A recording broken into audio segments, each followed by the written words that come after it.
Good afternoon, everyone. You're all very welcome to Underground Cinema. As you know, over the month of October, we are speaking to as many nominees as we can for the 38th Underground Cinema Awards, which takes place this day next week in the magnificent Royal Marine Hotel in Dunleary. And we're very lucky there today to have with us Allie O'Rourke and Becky Cheatle, who directed. Becky directed a super film that we were really taken aback by, and it's called Punchline. You're very welcome this afternoon, guys. Thanks for having Hey, us. yeah, thanks for having us, Dave. Glad to be here. No. And well done, Ali. Your performance was absolutely superb. So, just to explain to everybody, Ali's been nominated for Best Actress this year, so she's one of 5 nominees. Becky and Ali have been nominated for their screenplay, for the script, which was just a stellar script. I thoroughly enjoyed it. And then on top of that, Becky's been nominated for the Rising Star Award. So the Rising Star Award is given to people that the team at Underground Cinema feel that they are going to do really well in the future, and that could be a director or an actress or an actor, producer. So guys, really well done. Congratulations. You must be very pleased with that. Yeah, that's fantastic. Yeah.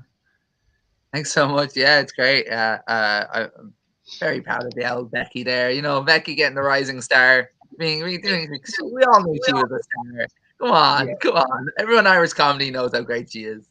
Yeah, that's Ali's deflecting onto me because she is completely unable to take a compliment. Look at her there. Look how uncomfortable she is. I'm not even an actress. I'm not even an actress. We wrote the script and went, fuck, a transgender skateboarding comedian. Fuck, who are going to get to play this? I'm like, God damn it. Written ourselves into a corner. Well, look, I thought I genuinely thought your performance was superb, Ali. Look, you are an actress. It was really good. But listen, can we get you guys just to tell us a little bit about the script, just about the story? What is the film all about? Well, big question. Well, it was based on something that happened to Ali. So it all comes from Ali's life experiences, and then I helped her with the script. But it's all come out of Ali's brain. No, it's based on my experience, but like, okay, you're gonna get this. Neither of us are gonna take any credit for anything on this whole interview, and now it's a competition. Listen, if you want, I'll take the credit. I'm great. All right, we'll give it to Dave. Let's give it to Dave. Who did everything, Dave? No, but it's a movie. It's a movie that tells the story of a transgender comedian doing a set the night after a transphobic assault. And we tell the story through flashback. But it's not as simple as that. It's really trying to get out the movie was the packaging of trans pains for a cis audience, and how we in stand-up you tend to do this. You tend to take a true narrative and you wrap it around into a digestible chunk for an audience, which I guess we do in all of the entertainment industry. So it's, I don't know. Are we trying to be a bit meta? Maybe, but it was fun. Why don't we just have a quick look at the trailer? We've got a short trailer, so let's give everyone just a little taste of what the film looks like.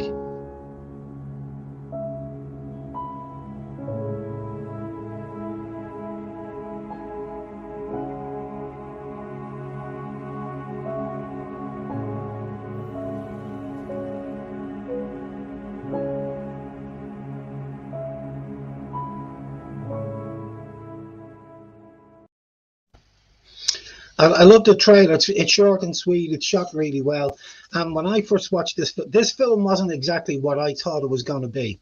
Okay, so I thought it was going to be in for a comedic roller coaster ride for 10 minutes, and that's not what it is. There's a really strong message in here, about diversity and inclusion, and it's beautiful visionary storytelling, to be honest with you. I know we're laughing and joking here, but it actually is a wonderful, moving piece, and it just sort of took my breath away, to be honest with you. So it's wonderful when you sit down to watch a short film expecting one thing, and all of a sudden you get something completely different. And I think this film is going to, and it stands to you, because when you look at your poster, you're in Cannes, Rotterdam, Phoenix, Dublin, Rome, San Francisco. You're all over the world. So, and you're at underground cinema.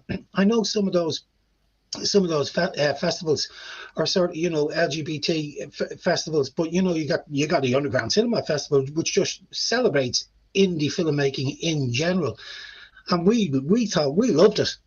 Absolutely loved it. I think this film is going to do really, really well across and you'll have more laurels. You'll have to do 2 posters to fit all the laurels, a double-sided poster maybe.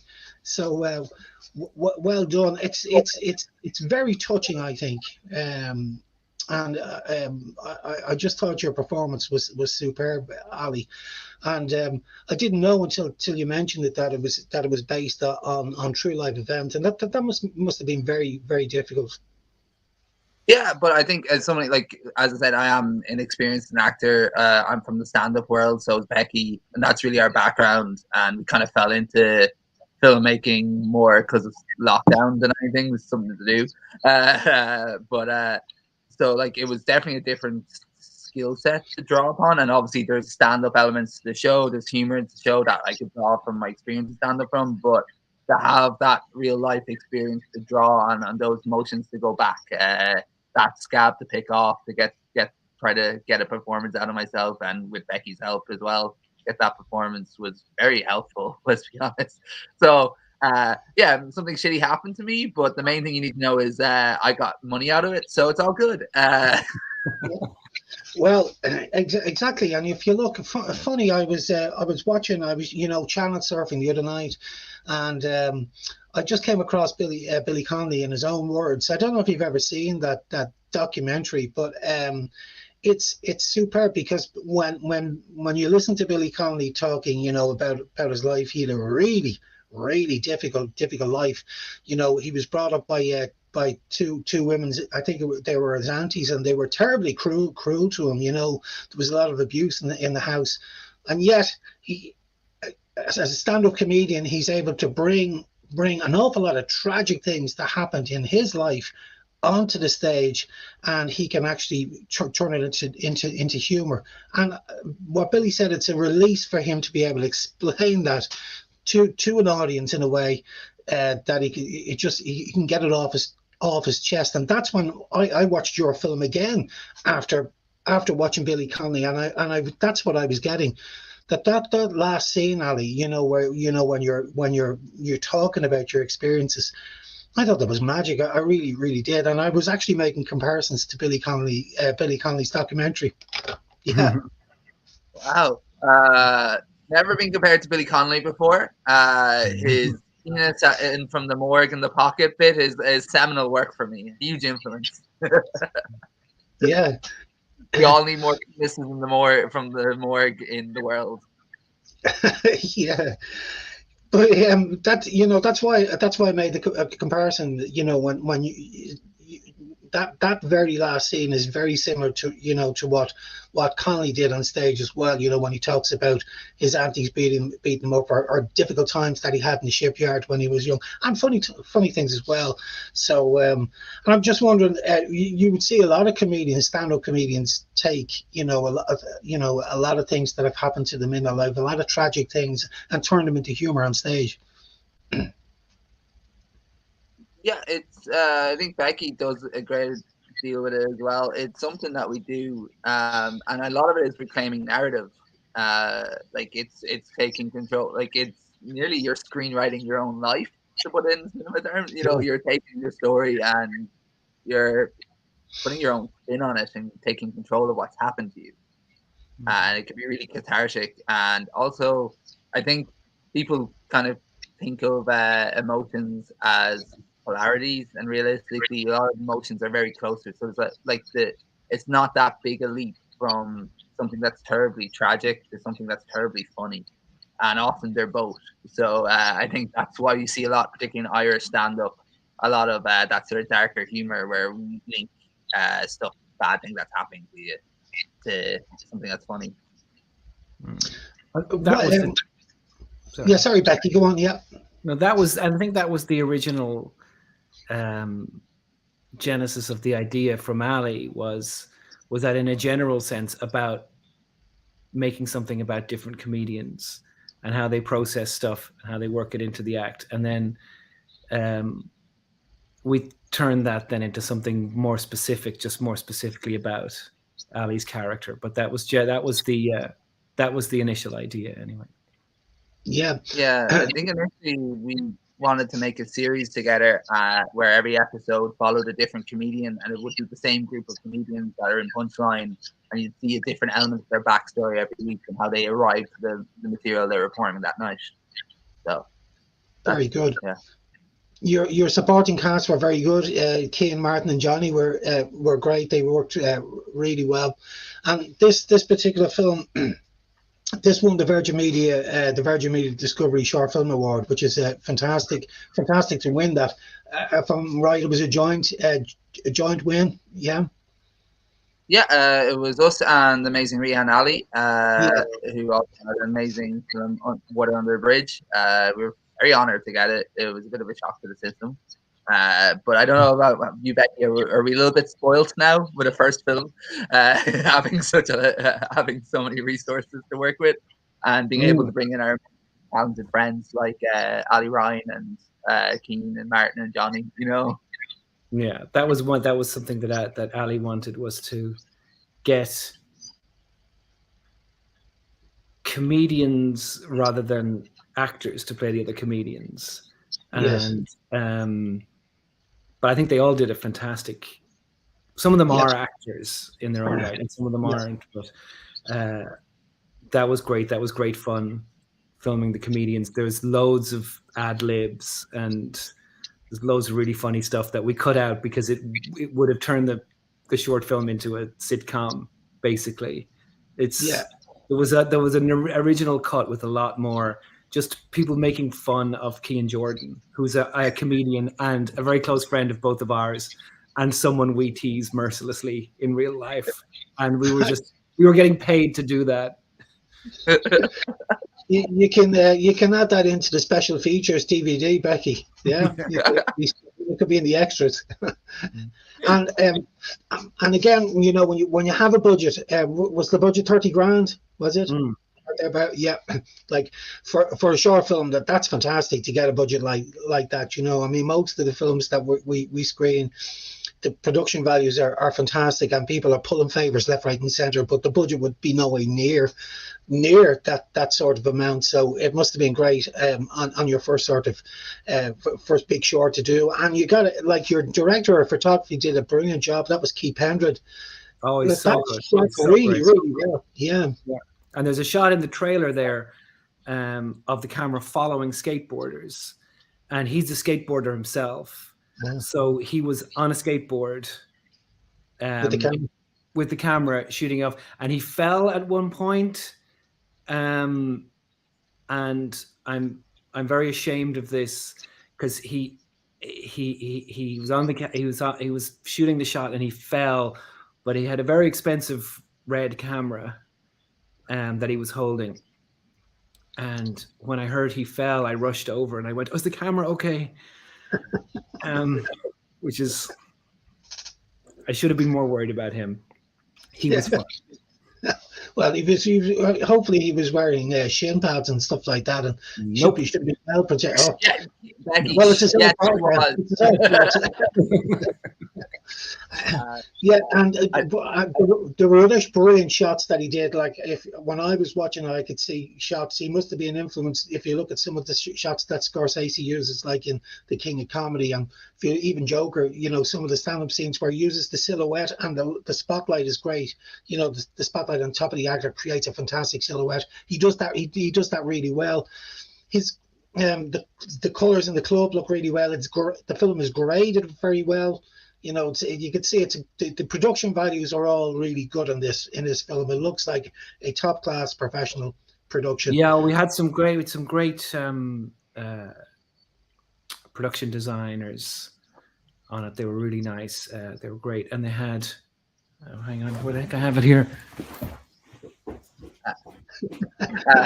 No, for me, the thing about the budget, the big thing, I just put in while Becky's away, is there's two things. One, that we showed up and we're like, oh fuck, we have to work with like serious professionals. We need to up our game, and people that you could just trust to do the best work possible. But the second thing was, you were talking about favors.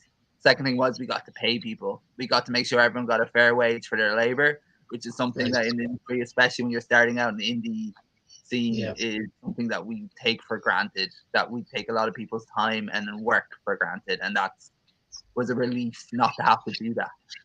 And something that we both feel very strongly about. Yeah. And I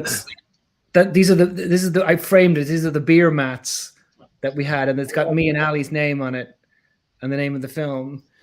And although we shot it in Chennai, which is, they've shot movies in there, and that just comes with loads of production design already in it. It's just a fantastic looking venue. Yeah, it's full of character. Yeah. Sexiest looking dive bar in Dublin. There's a great advertisement for Chennai.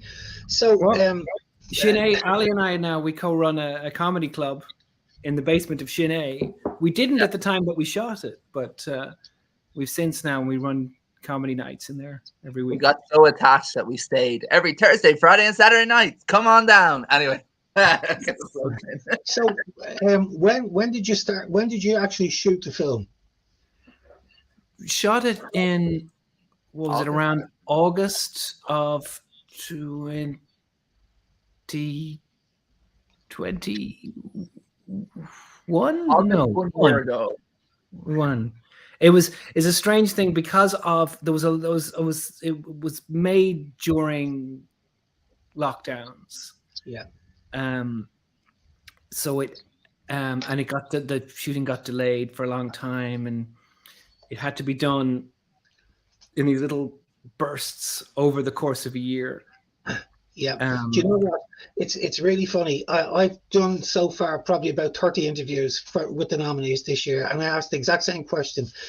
And almost every one of the team I've asked, they've all had to think, when did they actually make the film? And that's what's happened with COVID over the past 2 years. We can't remember dates. You can't remember when we did what we did last, 4 or 5 months ago. It was a really difficult time for everybody. And as artists, as you guys are artists, to be locked down and not to be able to do stand-up comedy and not to be there, being creative, must have been a really difficult time for you. Yeah. Well, one of the things is that because we had to wait for a really long time in between every little aspect of it, it gave us more time to prepare for each aspect of it. And so that's why I think that we were able to work a lot on the script and on the pre-production and everything like that. And so it was helpful in that way. And I was caring for my mother, who was very sick, and that took a lot of my time. But because this was spread out, that allowed me to work on this. So it actually worked out very well for me.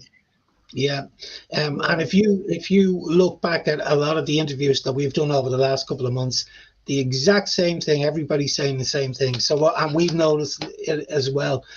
So, before COVID, before all this happened, normally when it comes to short films, especially in Ireland, you got a lot of actors directors and writers. They're racing to get a film ready, and it's usually for the most prestigious festival in Ireland. That's the Galway Fleadh. Everybody wants to get it into the Fleadh or into the Dublin International Film Festival. So what happens is you can race the film, or you can race the script writing, and you can race post-production as well. And when you do that, sometimes you can drop the ball. So you might miss something in the sound design, or the edit, or the continuity might be wrong, or the script might need to be edited, And what we've known, just to get the film into the actual film festival, but when COVID hit, people were able to start taking their time with the script and taking their time in post-production to get it right. There was no rushing or racing. Everybody had so much time in their hands, that they could actually get the film quite good. And so what we've seen certainly all the way through this year, is the standards gone through the roof because people are actually taking their time to make fantastic films, and they're not racing. And you're going to see that next year. That's going to happen as well. So you're echoing nearly every interview we've done, Becky. Nearly everybody said the exact same thing. I mean, the other side is it's like, yeah, we weren't able to do stand up, but they gave us time. We were got us out of the rat race of stand up, because like stand up's amazing, but you're trying to do 5 to 7 gigs a week. You're there constantly. It kind of takes up a lot of your time and energy, and you're kind of just focused on the next gig, the next thing. It doesn't give you time to plan, to do stuff. You were talking about time. But it also, with us, it doesn't give you a lot of opportunity to do other things. So it gave us the chance for Becky to return to screenwriting and to direct for the first time. And it gave me a chance to screenwrite for the first time. And also, even in terms of stand-up, it allowed us to reassess what we wanted to do with our stand-up and think more longer term, think bigger scale, think community-based stuff, think long-form shows. And like, for myself and Becky, like that we did want to be filmmakers as well, that we didn't want to just do one thing. So like, bright side to a shitty situation, there's always going to be one if you can look for it and find it, without trying to not diminish how horrible it was for everyone in many ways. But yeah, I think there's always opportunity there if you look around and see. Brilliant. And have you got something on the cards? Are you working together on anything else at the moment? Well, we've had some conversations. We've had some conversations. Got a bunch of things on the go now. Not with me, but what? Sorry, no, it sounds like we've had a falling out or something. No. That's just like, well, Allie was just saying about how the stand up, like doing the comedy, and we're running a club now as well. And Allie had two shows in the Dublin Fringe, and then a run in Edinburgh Festival before that. So it is busy, and it does eat up a lot of the time. Like, off the back of Punchline, I have an opportunity to work on a feature film with some producers, and of a treatment for the film is due on last July, and I still haven't started it because I've been too busy. I'm going to start it very soon. Allie's been working on a bunch of things. Alice, you got a bunch of scripts. I read your Scouting for Girls. That's part of the Ex-Pollinator. No, Scouting Girls part of the Screen Ireland Spotlight sitcom scheme. So I have a sitcom that is due on Tuesday to Screen Ireland. So it's really good. Yeah, so I'm working with that with the wonderful Matthew Talon, another one of our Hysteria gang. I think we're very lucky in a group of us that like to make different things together. We once had a project we were working on jokingly called Collaboration Slut. So we definitely get around and work together. But yeah, there's a couple of scripts that are in development, and another project I'm working on hopefully soon with Tailored Films as well.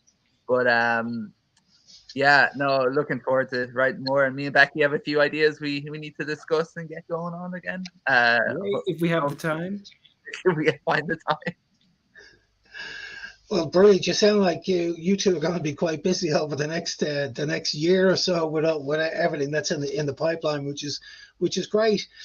Guys, I'm going to wrap it up now. Okay, I really thoroughly enjoyed the chat. We all love the film. It's great, and if anybody gets a chance to see it in the during its festival run, it's definitely well worth a watch. Do you know what I found myself thinking about as well? I was chatting to a really good filmmaker yesterday who's up for a Rising Star Award as well. His name is Cody Farron, and he directed a really good film called An Irish Goodbye. And Cody and I were chatting about it yesterday, and it's the type of film because it deals with mental health issues, and it deals with suicide. And your film has an awful lot of really strong issues that I was thinking when I was chatting to Cody about it. It'd be a really good film that you would bring to a school. to schools. You know, if you did a program of say 5 or 6 short films with various different themes, you could do a brilliant program in secondary schools, and you could have Q&A sessions afterwards. God, it'd be absolutely fantastic. I think students would be very keen to see your film, so might be one to have a think about. It's definitely I definitely think it'd be of interest to a lot of schools. Well, before we brought it to a school, we probably have to edit out the fisting joke. Yeah, I was going to say, fisting line has to go. We do a PG cut of this, Becky. Oh no, it'll be about 30 seconds long. There's so much swearing in it. Apparently, Screen Ireland think fisting only warrants a 15s rating, so it's all good.